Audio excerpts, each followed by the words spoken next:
तो हर बच्चा स्पेसिफिक है, उसकी मूवमेंट भी स्पेसिफिक है। जब आप 28 वीक्स ऑनवर्ड्स अपने बेबी की मूवमेंट को नोट करने लगेंगे तो आपको अपने बेबी का स्टाइल पता चलने लग जाएगा। तो 2 तरीके हैं जिस तरह बेबी की मूवमेंट्स को पिक किया जा सकता है। अस्सलाम वालेकुम नाज़रीन, doctor Shamaila Hanif, consultant obstetric gynaecology, Fatima hospital Lahore. आज हम बात करेंगे फीटल मूवमेंट्स के बारे में। ये एक बहुत ही इंपॉर्टेंट टॉपिक है और अक्सर मदर्स क्लिनिक में आके पूछती हैं, जी हमें कैसे पता चलता है कि हमारा बेबी सही मूव कर रहा है, क्या ये मूवमेंट ठीक है या नहीं। तो इसके बारे में इंपॉर्टेंट इंफॉर्मेशन के बारे में आज हम डिस्कस करेंगे। एक तो जब बेबी मूव करता है तो ये एक इम्पॉर्टेंट हेल्थ साइन है कि बच्चा जो है वो पेट में सही तरह ग्रो कर रहा है, वो एक्टिव है।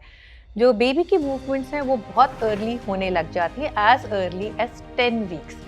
पर वो बेबी इतना छोटा सा होता है कि उसकी मूवमेंट्स जो मदर्स हैं वो अप्रिशिएट नहीं कर सकती।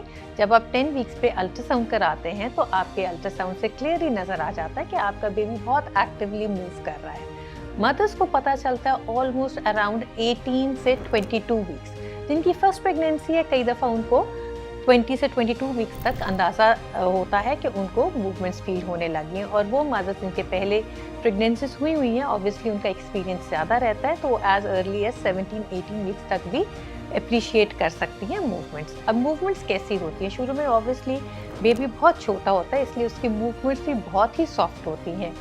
20 वीक्स के अराउंड अगर हम बात करें तो जो यूट्रस का साइज़ होता है वो नाव के लेवल तक का होता है, लिहाजा मूवमेंट्स जो हैं नाव के नीचे, काफ़ी नीचे तक पता चलती हैं।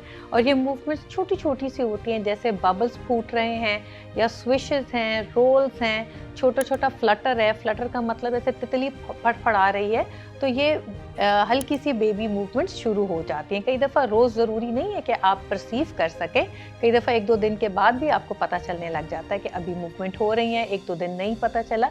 आहिस्ता आहिस्ता जिस तरह वक्त गुजरता जाता है, बेबी का साइज़ बढ़ने लग जाता है, मूवमेंट्स ज़्यादा ऑब्वियस होने लग जाती हैं, उसका टाइप ऑफ मूवमेंट्स भी डिफरेंट होने लग जाता है। ज़्यादातर आपके जो डॉक्टर्स हैं आपको रिकमेंड करते हैं कि 28 वीक्स के ऑनवर्ड्स आपने अपने बेबी का मूवमेंट्स का बहुत ज़्यादा ख्याल रखना और ध्यान रखना है। 28 वीक्स तक बेबी की मूवमेंट्स ज़्यादा ऑब्वियस हो जाती हैं, जैसे कि वो किक्स की तरह होते हैं, पंचेस होते हैं, रोल्स होते हैं, पूरा पूरा बेबी रोल होते ही नज़र भी आता है और पता भी चलता है। अब किस तरह पता चले कि कोई किसी बेबी की मूवमेंट्स बिल्कुल नॉर्मल है? सो नंबर 1 इम्पॉर्टेंट थिंग है कि हर बच्चे की मूवमेंट एक अपना स्पेसिफिक स्टाइल है। मदर्स यूजुअली कंपैरिजन करती हैं किसी और के साथ, अपनी फ्रेंड्स के साथ, कि उनको मूवमेंट्स ऐसे पता चलती हैं, मेरी ऐसी नहीं है। तो हर बच्चा स्पेसिफिक है, उसकी मूवमेंट भी स्पेसिफिक है। जब आप 28 वीक्स ऑनवर्ड्स अपने बेबी की मूवमेंट को नोट करने लगेंगे तो आपको अपने बेबी का स्टाइल पता चलने लग जाएगा।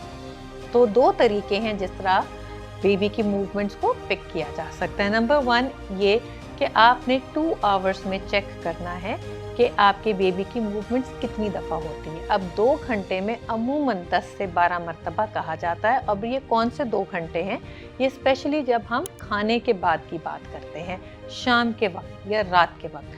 आपने ये नोट भी किया होगा कि आपको ज़्यादातर अपने बेबी की मूवमेंट शाम को ज़्यादा पता चलती है या रात को लेटे हुए पता चलती हैं, सुबह इतना नहीं पता चलती। तो ये एक आपने देखना है कि 2 घंटे में 10 to 12 टाइम्स होनी चाहिए। दूसरा तरीका ये है कि आपने ये नोट करना है कि आपकी बेबी की टोटल 10 मूवमेंट्स कितने टाइम पे होती हैं। कई दफ़ा आधे घंटे में 10 टाइम्स हो जाती है, कई दफ़ा 1 आवर भी लग सकता है, कई दफ़ा 3 आवर्स भी लग सकता है। तो ये 2 तरीके हैं, या तो 2 घंटे में मूवमेंट्स देखें 10 से 12 हैं, या आपने ये देखना है कि बेबी की टोटल 10 मूवमेंट्स कितने टाइम ड्यूरेशन में पूरी होती हैं। अब जैसे कि कहा कि सुबह के वक्त कई दफ़ा बेबी कोई मूवमेंट्स नहीं अप्रिशिएट होती। इसका रीज़न ये है कि सुबह मदर्स अपने काम काज में बिजी होती हैं, कोई ऑफिस वर्क कर रही होती हैं, कोई घर के काम कर रही होती हैं, तो ध्यान नहीं जाता। सेकेंडली ये भी देखने में आया कि जब रोज़मर्रा का दिन में काम काज हो रहा होता है, चलना फिरना होता है, तो बेबी उस वजह से ना स्लीपिंग मोड पे चला जाता है, जैसे कि उसको झूले मिल रहे हैं तो वो सोया रह जाता है।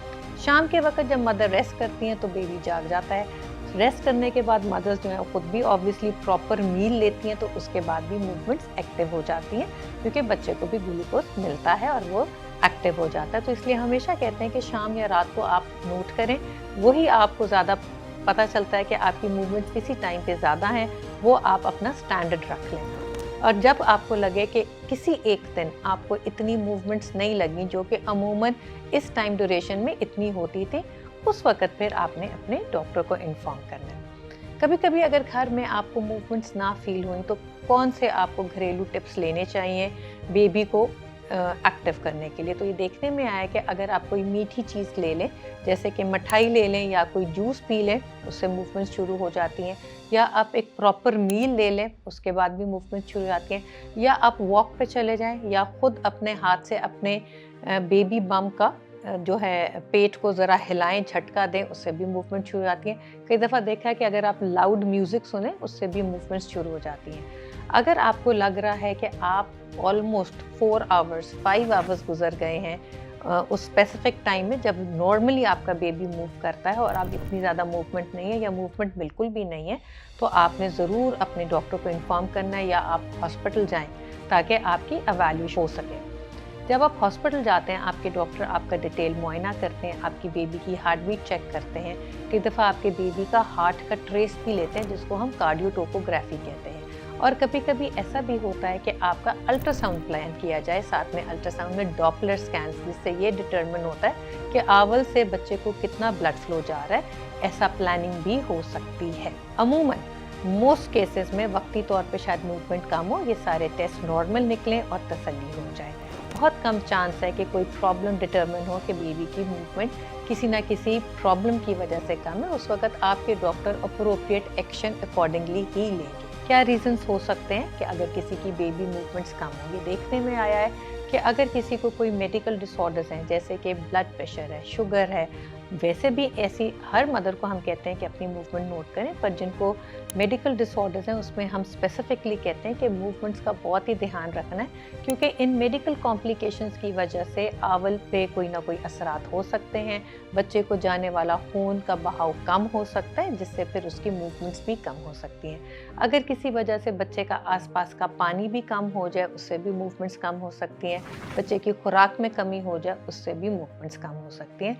तो बेबी की मूवमेंट जो है बेबी का हेल्थ का साइन है और इसको मॉनिटर करना बहुत ही ज़रूरी है, क्योंकि जब भी कोई नॉर्मल से हट के लगे कि मूवमेंट कम हो रही है तो उस वक्त टाइमली आपको अपने डॉक्टर को इन्फॉर्म करना चाहिए। सो ये आज बेबी की मूवमेंट्स के बारे में था कि मूवमेंट्स कैसी होती हैं, आपको कैसे ध्यान रखना चाहिए और किन केसेस में आपको अपने डॉक्टर को फौरी बताना चाहिए। अपना बहुत सारा ख्याल रखें। Have a safe and a healthy pregnancy. खुश रहें। अल्लाह हाफ़िज़।